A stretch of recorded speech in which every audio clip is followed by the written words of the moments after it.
Hello, high, কি অবস্থা? So এই ভিডিওটা হইল অ্যাবাউট বাংলাদেশে কর্পোরেট চাকরির বাস্তবতা।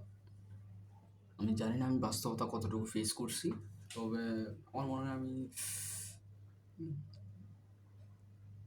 The right candidate, best candidate actually এই টপিক নিয়ে কথা বলার। বাংলাদেশে কর্পোরেট চাকরির বাস্তবতা, আমি আগে আমি যখন নুক ছিলাম আর কি, আমি মনে করতাম যে কর্পোরেট জব, এমএনসি বা প্রাইভেট জব বলেন, প্রাইভেট জব যেগুলো আছে আমার ভালো লাগতো অ্যাকচুয়ালি। আমি এখনো গ্রেড কমপ্লিট করি নাই, ঠিক আছে। এসএসসির পর একটা ছোটো রোলে একটা বড় কোম্পানিতে ঢুকছি আর কি। এই আপনি বা ওটা বলতে পারেন যে বড় পুকুরের আমি ছোটো একটা মাছ, লাইক একটা দানা, একটা পুদিনা আর কি, একটা ছোটো একটা দানা, মাছের বাচ্চা, ছোটো একেবারে। সো আমার মনে হয় না, আমি মনে করতাম আর কি, হ্যাঁ চাকরি বাকরি, হ্যাঁ আমি যখন চাকরি করতাম না, মনে করতাম চাকরি থাকলে অনেক কিছু, ঠিক আছে, একটা ভালো বেতন পাবো, আব্বু আম্মুর কাছ থেকে টাকা খুঁজতে হবে না, ঠিক আছে, পকেট মানি মানি নিতে হবে না আমার, আমি নিতে হবে না, এটাই যে একটা ভালো লাইফ পাবো, ফাইন্যান্সিয়াল ফ্রিডম পাবো, ফাইন্যান্সিয়াল ফ্রিডম, ঠিক আছে। আমি আমি এটা নিয়ে অনেক অনেক অনেক প্যাশনেট ছিলাম, অনেক অবসেসড ছিলাম, ঠিক আছে। আমার টাকা, আমি নিজে টাকা ইনকাম করবো, ইউনো। মাঝে মধ্যে দু একটা শখ থাকে না যে আপু আমি এই ড্রেসটা কিনবো, বা এই যে 4-5টা ড্রেস কিনবো, একটা তো হবে না, আমি এই ব্যাগটা কিনবো, আমার বন্ধুরা এখানে যাচ্ছে ট্যুরে, আমি যাব, এই সেই। আপু মাঝে মধ্যে দিত টাকা, দিত না, কোটা দিত, ঠিক আছে, মানসিক ট্রমা দিত আর কি, কাইন্ড অফ। সো খারাপ লাগতো, চাইতাম সবসময় ফ্রিডম অফ মানি, বা এই যে আমরা ফাইন্যান্সিয়াল ফ্রিডম বা ইকোনমিক্যাল ফ্রিডম, যেভাবে বলেন, চাইতাম নিজের যেন কিছু পকেটে টাকা থাকে, নিজে যেন যেমনি মন চায় তেমনি চলতে পারি, ঠিক আছে, অবশ্যই অন্যকে হার্ম না করে নিজের জীবনটা যেমনি চলা যায় আর কি। ঢুকলাম কর্পোরেট জগতে, কর্পোরেট মানে একটা প্রাইভেট কোম্পানিতে, ঠিক আছে, একটা গ্রুপ কোম্পানি, ওখানে ঢুকছি, ঢুকে জব করছি। ওটা ছিল গুলশান একে, নিকেতনের পাশে ছিল ওখানে, ঠিক আছে, অনেক বড় অফিস, 7 তলা 8 তলা। ওখানে একটা এক যদি বলতে যাই, অ্যাসালাম গ্রুপ আর কি, অ্যাসালাম গ্রুপ, ওখানে নেক্সাস মিডিয়া ছিল, তারপর নেক্সাস টিভি আর কি, মিডিয়া চ্যানেল, তারপর ছিলাম এসএস পাওয়ার ছিল, তারপর এআরএফ কোম্পানির হেড অফিস ছিল। সো দেখছিলাম ওগুলো। আমি আমি মানে একটা জবে, যে কোনো একটা জবে আর কি, দেখবেন যে সবসময় কাজ থাকে, ঠিক আছে। কাজ থাকে বেশিরভাগ হয়তো 5-6 ঘন্টা, আপনি যদি মনোযোগ দিয়ে কাজ করেন 3-4 ঘন্টা বা 5 ঘন্টা ভালো করে কাজ করলে হয়ে যায়, ঠিক আছে, পুরো দিনের কাজ ইজিলি করে ফেলতে পারবেন যদি মনোযোগ দিয়ে ফোকাস রেখে যদি কাজ করেন আর কি। কি বলতেছিলাম, কর্পোরেট চাকরির বাস্তবতা, ঠিক আছে, কর্পোরেট চাকরির বাস্তবতা কি বলবো এখানে, আমি একটু গুছাই বলতে পারতেছি না, প্রিসাইসলি বলা উচিত, বলার ট্রাই করা উচিত, বা শেখা উচিত, how to say precisely, how to talk precisely. বাস্তবতা কি আর, যে আপনি যদি যোগ্য হন ইজিলি জব পেয়ে যাবেন। আর সরকারি চাকরি তো করি নাই, সরকার সরকারি চাকরির কোনো এক্সপিরিয়েন্সও নাই, ও সম্পর্কে কিছু বলতে পারবো না, কারণ ওই ডোমেনে আমি এক্সপার্ট না। আপনি যদি ভালো, আমি বলবো যে অনেকে আছে যে ইন্টার্নশিপ করবে বা এক্সপ্লোর করবে, আপনারা আসেন, করেন, এক্সপ্লোর করেন, যে কোনো প্রাইভেটের গিয়াতে ঢুকে যান, সেলস লাইনে মার্কেটিং জবে ঢুকে যান, তাহলে ইজিলি এক্সপিরিয়েন্স পেয়ে যাবেন প্রাইভেট জবগুলো কীরকম। আর 2-1 বছর জব করেন বা 6 মাস জব করলে ইজিলি জেনে নিতে পারবেন, বুঝতে পারবেন বা এক্সপিরিয়েন্স করতে পারবেন প্রাইভেট জব কীরকম, ঠিক আছে। আর এটাই এটাই বাস্তবতা। বাস্তবতার কী আছে actually, I don't know. But একটা জিনিস, মানে বাংলাদেশে না, মানে আপনার যদি ভালো এক্সপিরিয়েন্স না থাকে, বা আপনি যদি গ্র্যাজুয়েশন কমপ্লিট না করেন, ঠিক আছে, বা মাস্টার্স বা পিএইচডি কমপ্লিট না করেন, পিএইচডি বাদ দেন, মাস্টার্স বা অনার্স বা ডিগ্রি যদি কমপ্লিট না করেন, একটা ভালো ইউনি থেকে, অ্যাকচুয়ালি ভালো ইউনি ম্যাটার করে, ভালো ইউনিভার্সিটি আর কি, ভালো ইউনিভার্সিটি টেক ম্যাটার করে, আর ভালো সিজিপিএ ম্যাটার করে চাকরিতে ঢোকার সময়, ঠিক আছে? চাকরিতে ঢোকার পরে 1-2 বছর বা 3 বছর জব করার পর আপনার সিজিপিএ কেউ দেখবে না তখন। হ্যাঁ, আমি যা দেখছি আর কি, লাগে না অ্যাকচুয়ালি। তখন দেখে যে আপনি যে কাজ করছেন, কাজের ইমপ্যাক্ট কতটুকু, কাজ থেকে কী কী শিখছেন, কোম্পানিতে কী কী পরিবর্তন আনছেন, কী কী চেঞ্জ আনছেন, কোম্পানির কত টাকার রেভিনিউ করছেন, এগুলা। আপনার সাথে কোম্পানির সাথে সম্পর্ক কেমন, লয়াল কিনা আপনি কোম্পানির সাথে, এগুলাই এগুলাই।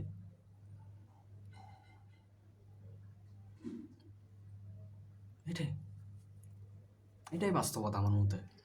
আর আরেকটা একটা পার্সোনাল এক্সপিরিয়েন্সের এটা গল্প আর কি। আমি ধরে নিলাম ওর নাম এক্স, ঠিক আছে? তো এক্স কর্মকর্তা, আহ, একটা স্পিক নিয়েছিলাম আমি ওনার সাথে। আমি দেখছিলাম উনি টাকা পয়সা চুরি করতো, কোম্পানির ট্রাই করতো, মানে পকেটে ঢোকার টাকা। তো টাকা চুরি করছে, মানে অনেকবার চুরি করছে, লাইক একদিন ধরা পড়ছে। কাইন্ড অফ আমি, মানে উনি চুরি করছে, ব্লেমটা আমার উপর আসতেছিল, ঠিক আছে? মানে সিসি ক্যামেরা ছিল, আমি আমার নিজেকে বাঁচাইতে আমি ওনারে ফাঁসাই দিছি। ফাঁসাই ফাঁসাই দিই না, দিতে হয়েছে, কারণ I have to save my job, না সেভ মাই আস অলসো। উনি চুরি করছে, উনি চোর, এটা সবাই জানতো, বাট কোনো প্রমাণ ছিল না। That time I was the প্রমাণ। সো চাকরি চলে গেছিলো, ঠিক আছে? মুখ কালো হয়ে গেছিলো আর কি, like slab, company kind of slab মারছে ওর মুখের উপর, ওর জীবিকার উপর বা ওর রিজিকের উপর। আমি বলবো চুরি চামারি যদি না করেন বা সৎভাবে যদি কর্পোরেটে থাকেন, কর্পোরেট এটা অন্যান্য জবের জবের মধ্যে জব একটা, বুঝছেন? 9 to 5 জব করবেন, স্যালারি পাবেন, খুব পরিশ্রম ভাবে জব করবেন, আপনার যে রুলে আসবেন ওই রুল ভালো মতো, ওই রুলে ট্রাই করবেন ভালো মতো। আপনার দায়িত্বগুলো যেগুলো অর্পণ করা হবে আপনার উপর, আপনি ট্রাই করবেন ওগুলো ঠিক মতো পালন করেন, তাহলে হবে, তাহলে আর কিছু লাগবে না, ঠিক আছে? এটাই এটাই এটাই বাস্তবতা। আর কোনো কিছু আছে শেয়ার করার জন্য? আর স্যালারি না খুব কম এখানে, মানে আমি মনে করছিলাম স্যালারি অ্যাকচুয়ালি খুব কম। এটা আমি স্যালারিটা শেয়ার, আমি প্রথম জবে 12,000 পাইছি, তারপর 13-14, তারপর এখন 18-20 পাই, বা 26 আসে মাঝে মধ্যে, আপস অ্যান্ড ডাউনস করে।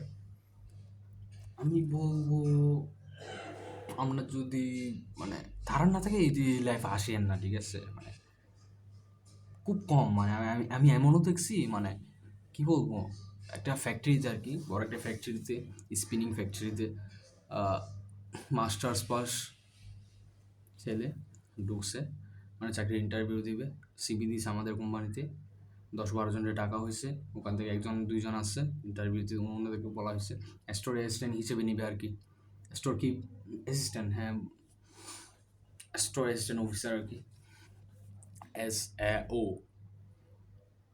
আসছিল, ইন্টারভিউ দিছে, বলছে 12,000 13,000 দিবে স্যালারি।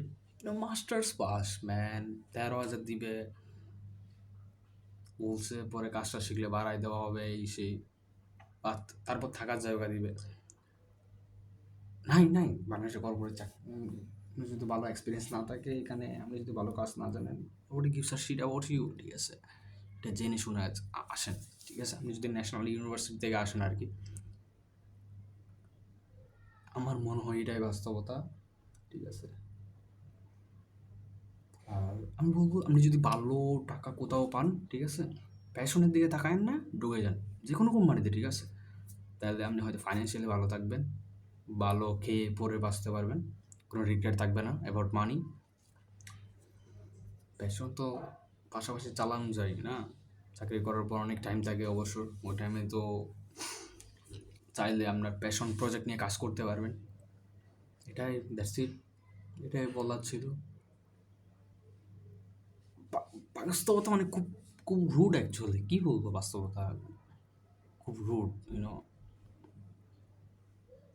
খুব রুড এখানে।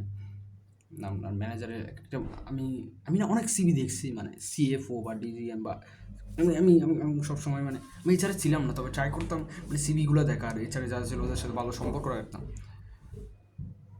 প্রাইভেট, এখানে অনেকগুলো কোয়েশ্চেন আছে, ঠিক আছে? অনেকগুলো, লাইক কী বলে এটা, মানে গুজব না, এটা এটা মানে এটা ডিবেটিং কাইন্ড অফ ডিবেট করা যায় আর কি, যে সিজিপিএ ম্যাটার করে কর্পোরেটের জন্য। আমি বলবো ডিপেন্ড, ঠিক আছে। ভালো ভার্সিটি ম্যানেজ করে, অবশ্যই ভালো ভার্সিটি থাকলে ভালো, অবশ্যই সিজিপিএ ভালো থাকলে ভালো, প্লাস পয়েন্ট এগুলো ইসিএ থাকলে ভালো। আপনি যদি গ্রেড কমপ্লিট করার আগে, গ্র্যাজুয়েশন কমপ্লিট করার আগে অনেকের ইসিএ থাকে বা এক্সট্রা কারিকুলার এক্সপিরিয়েন্স থাকে। আপনার যদি আপনার যদি কি মাঝে মধ্যে কোথাও ইন্টার্নশিপ করেন 6 মাস বা 1 বছর, ঠিক আছে, প্লাস পয়েন্ট। অনেক আগায় থাকবেন, অনেক আগায় থাকবেন বলতে কি, কোম্পানি যখন দেখবেন আপনি কোথাও কাজ করছেন 6 মাস বা 1 বছর, ইন্টার্নশিপ বলেন, জাস্ট যে কোনো একটি কোম্পানিতে যে কোনো রুলে আপনি কাজ করছেন না, আপনার অনেক কামদাকারের অভিজ্ঞতা আছে আপনার, ঠিক আছে। সো এটা একটা বিরাট অভিজ্ঞতা আমার মতে। কোম্পানি আপনাকে অন্যভাবে মূল্যায়ন করবে। এর মানে আপনাকে, এর মানে এটা না যে আপনাকে লাখ লাখ টাকা বেতন দিবে এই সেই, বাট জাস্ট একটা পজিটিভভাবে দেখবে। অন্যান্য ক্যান্ডিডেটদের অর্থ এক্সপিরিয়েন্স নাই যেটা আপনার আছে, এটাই ভালো চোখে দেখবে, এটাই নেক্সট রাউন্ডে ইজিলি যেতে পারবেন। স্যালারি একটু হয়তো বাড়াই দিবে অন্যান্যদের কাছ থেকে, এটাই আমি বলবো। যদি টাকা পয়সার কোনো ঘাটতি না থাকে, সিএ সিএতে যান, সিএ মানে চার্টার অ্যাকাউন্টেন্ট হয়ে যান, বা এফএমসিজিতে আসেন না এগুলো, আমি বলবো দরকার না এগুলো, বা এইচআরএম করেন, বা মানে কোনো একটা স্কিল নিয়ে ব্যস্ত হন আর কি, টাকা পয়সা ইনভেস্ট করেন নিজের উপর। দেশের বাইরে চলে যান, অ্যাকচুয়ালি চায়না আছে, ইন্ডিয়া আছে, অন্য দেশে চলে যান, এখানে তেমন বাস্তবতা নাই বলতে গেলে বাংলাদেশ। সারাদিন কামলা কাটবেন, শুক্রবারে কামলা কাটতে হয়, শনিবারে কামলা কাটতে হয়, সাফ, মানে এটা এটা না, মানে আপনার কাটাইতে কাটাইতে মারে ফেলবে অ্যাকচুয়ালি, আপনার নিঃশ্বাসটা রাখবে খালি, কারণ শ্রম আইনে এটা নিষেধাজ্ঞা আছে, বা কোম্পানির পে করতে হবে আপনার ফ্যামিলিতে। ইটস নট আ গুড, কী বলবো, এটা এটা ভালো নয়, কর্পোরেট জগৎ ভালো না, এটা এটা ভালো না, এটা শোষণের জায়গা। দেয়ার সাম শাসক যে আপনার শোষণ করবে, ঠিক আছে, এটাই। তার বিনিময়ে আপনার কিছু টাকা দিবে, কী করবেন, করতে হবে নাইলে। যদি ভালো ফ্যামিলি থেকে না আসেন, ভালো টাকা পয়সা না থাকে, বা ভালো ফ্যামিলি থেকে, ভালো ব্যাকগ্রাউন্ড থেকে যদি বিলং না করেন, ভালো স্কিল না থাকে, বা ভালো প্রাইভেট, ভালো সিজিপিএ, ভালো ইউনি থেকে যদি না আসেন, করতে হবে। করতেছি আমি, আমি না, আমার মতো অনেকেই করতেছে, জেলখানায় বন্দি কাইন্ড অফ, ইউনো। হুম। তবে অন্যান্য জবে যে শান্তি আছে, সেলস মার্কেটিং, যে শান্তি আছে এটা না, ঠিক আছে। আমার কিছু ফ্রেন্ডস আছে, বা ফ্রেন্ডস না, পরিচিত, দেখছি ওদের টার্গেটের প্রেশার, ইউনো, বাইক নিয়ে দৌড়াদৌড়ি, টার্গেট ফিল আপ করা, টার্গেট ফিল আপ হয় না কে, বসের জারি, চাকরিতে কোনো মতে টিকে থাকা, 2-4 হাজার টাকা বাড়ানোর জন্য মানে রিজাইন দিয়ে অন্য কোম্পানিতে চলে যাবো, অনেক দেখছি, অনেক কিছু দেখা হয়েছে, এবার ভবিষ্যতে অনেক কিছু দেখার বাকি আছে অলসো। এটাই আমি বলবো যে যদি টাকা পয়সা থাকে বা আগে থাকে, টাকার জন্য যদি আপনি যদি টাকা চান, লেবার ভিসায় বিদেশ চলে যান, সৌদি আরব আছে, দেন 4-5 লাখ টাকা ইজিলি যেতে পারবেন। নাহলে ইতালি, ইউরোপ, ইউরোপ যদি 20 লাখ 15-20 লাখ টাকা থাকলে ইজিলি ইউরোপ যেতে পারবেন, ইতালি, মানে ইউরোপ কান্ট্রিগুলোতে আর কি, লেবার ভিসায়।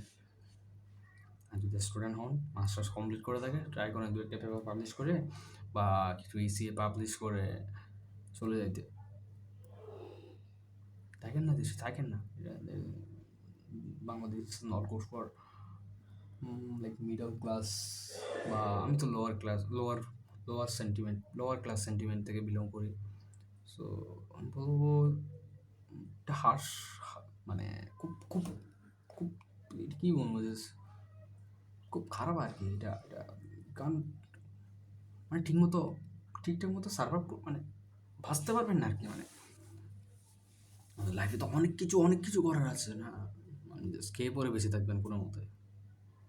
আসেন না কর্পোরেট জগতে, কোনো অপশন না হিসেবে এটা ঘুরতেছি। 2 দিন পর ভালো কোনো যদি অপশন পাই, ভাবতেছি সামনে আইএলস, ইংলিশে যেহেতু একটু মোটামুটি পারি, অভিজ্ঞতা আছে, টিচিংও, টিচিং নিয়ে ভালো এক্সপিরিয়েন্স আছে, আমি ওদিকে চলে যাব। আইএলস ওকে আমি জানি ওখানে কামলায় কাটবো, একটু স্যালারি বেশি হবে। স্যালারি মানে ওটা আর কি 40-50 হাজার যদি আসে, এটা এটা মোর দ্যান এনাফ। ঠিক আছে, এই জব থেকে অনেক অনেক 2x 3x বেশি পাবো আর কি টাকা। আসেন না এই জগৎ, আসেন না, এই জগৎ ভালো না। টাকা পয়সা থাকলে বিদেশ চলে যান, যেমনি পারেন টাকা ইনকাম করেন, তারপর বাংলাদেশের কর্পোরেট জগতে ঢুকেন না, এটা ফুল অফ শিট। ঠিক আছে, আমার খুব খারাপ লাগতেছে এগুলো বলার জন্য, ইটস আর রিস্কি। আজ আমি জানি এটা আমার ইউটিউবে বা পাবলিশ হবে, but then again I can give a sheet. Thanks for watching. আইসেন না please, have a good life, go to abroad. ঠিক আছে, কোনো একটা স্কিল ভালো করে 4-5 বছর ধরে শিখে, প্লাম্বিং, ইলেকট্রিশিয়ান, এসি, ফ্রিজ এগুলা, বা মোবাইল মেরামত, বুঝেন না, বা কার ঠিকঠাক মতো মেরামত, ওয়েল্ডিং কাজ, এগুলো ভালো ডিমান্ড আছে, বা প্লাম্বিং, এগুলো শিখে চলে যান। Bye bye.